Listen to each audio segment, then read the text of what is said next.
for anyone who uses OBS to stream gameplay on Twitch or YouTube, anything like that, TikTok, whatever.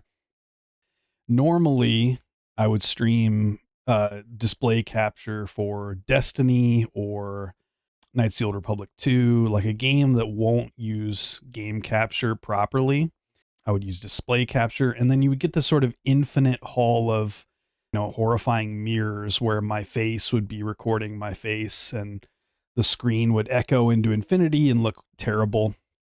And I just sort of dealt with that for a few weeks or whatever. But if you go down to settings and then, is it video? No, output, somewhere in here. Let me find it again. In settings, general, hide OBS windows from screen capture. It does exactly what it sounds like it does. I sort of found that by accident and it worked. If you uncheck that and hit apply, that's where you get this horrible, my face 10 million times, sort of like Rey in the cave in The Last Jedi where she echoes. And